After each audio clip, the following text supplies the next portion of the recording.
Good. All right. My name is Derek Woody. I am here presenting Chris Doyle, the head strength and conditioning coach at the University of Iowa. Just a little bit about Chris, Coach Chris.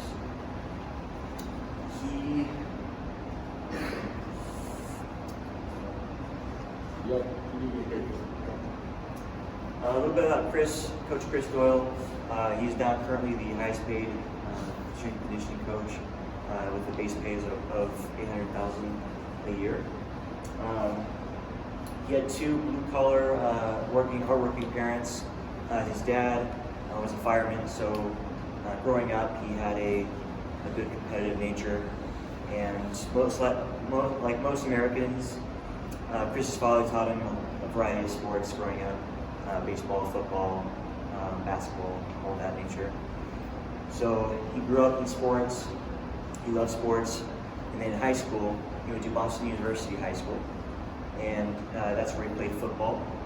And his coach at the time really put a stamp on his brain, like he really loved sport, and he really loved coaching. And he was his first mentor, his first hero growing up, was his coach in high school. And it made him want to coach. And at first he wanted just to be a football coach and a teacher. Then he learned that he was able to do strength and conditioning full time and just work in the gym. So he was really adamant about that. So after Boston University High School, he did go to Boston University and play football there as well. And his coach at the time was Mike Doyle, and he really did learn a lot from him there. And one of his main mentors growing up too was Mike Doyle. And from there, he was turned to Mike Boysick. And at that time, Boysick was at Syracuse, so he was a GA at Syracuse. So his first year as a GA was at Syracuse University, and then his second year, he was a GA at Notre Dame. So he was doing that.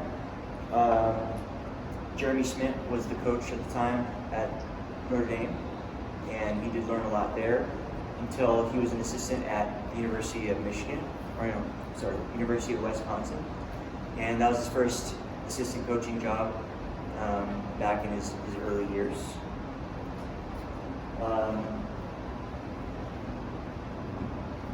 Coach Jim Carter, again, is his high school coach, so he was really touched by that, and that's where he first got his drive to be a strength and conditioning coach.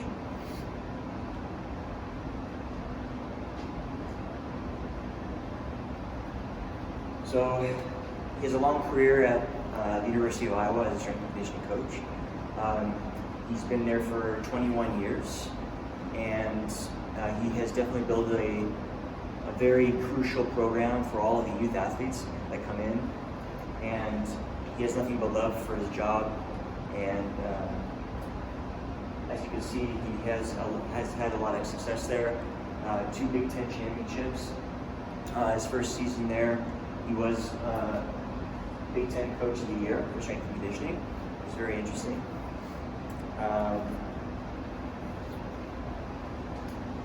In 2015, he did have a 12-0 record in the Big Ten Western Conference. So that was one of their main highlight seasons, and they were very successful that season.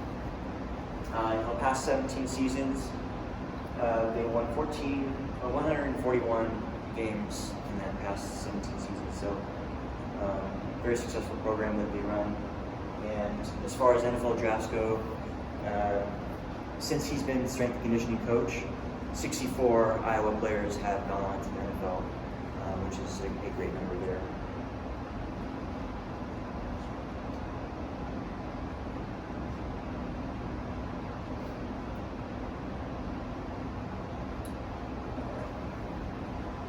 So now we're going to go through the overview.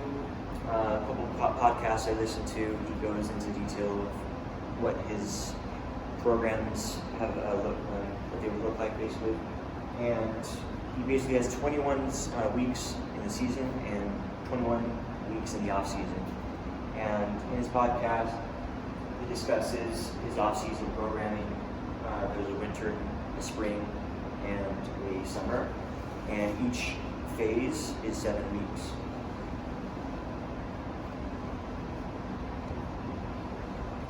So the winter phase, they're just finishing up season. So this is where a lot of full screening comes into play. They mark down injuries, movement patterns, and stuff of that nature. And they do a lot of corrective exercises throughout that phase. So it's not a lot of volume. They do a lot of correcting from the season, getting them recuperated, so that way they can be conditioned for the next few phases in the off season.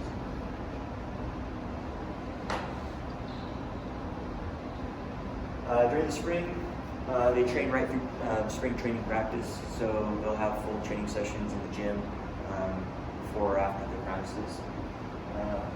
And their main focus was to train for peak power and speed. He did mention that even though that they do focus on peak power and speed, they still have a variety of different focuses that they do, basic strength, conditioning, and all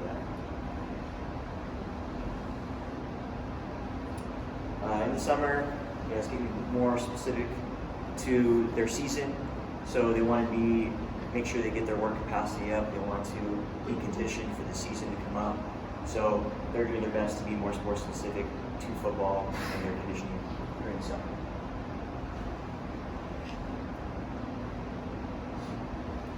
When discussing the different exercise selections, each coach has their different philosophies on what they focus on, but Coach Doyle mentioned that he does want multi-joint movements.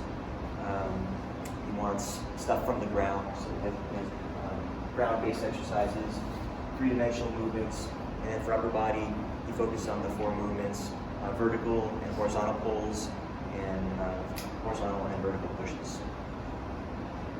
That's just for the upper body. He discussed it, he's just doing a basic progressive overload. He said it was very basic 10-day cycle with a variety of stimulus, so that way the players are able to adapt to any type of situation, and developing muscular patterns as well.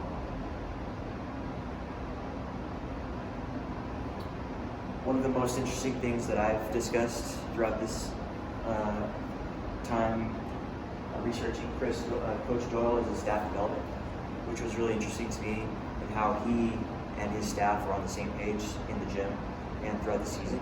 So I thought that was really neat, and it was very crucial to his programming throughout the season.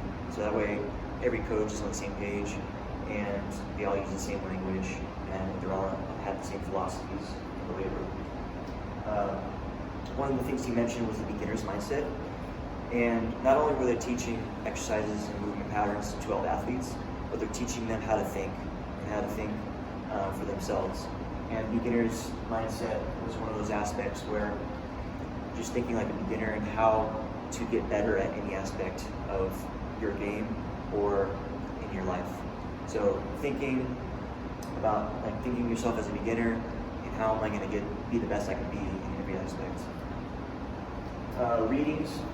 He mentioned that he wanted to make sure every coach read the same books, read the same articles, and everything like that.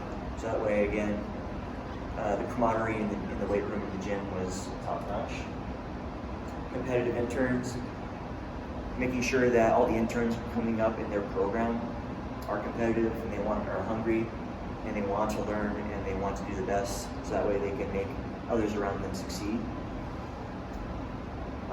One thing that he quoted on was, if you want to get paid very well, you're going to have to offer something priceless to the program.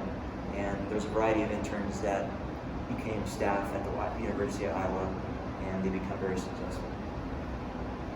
Confidence and belief, teaching confidence.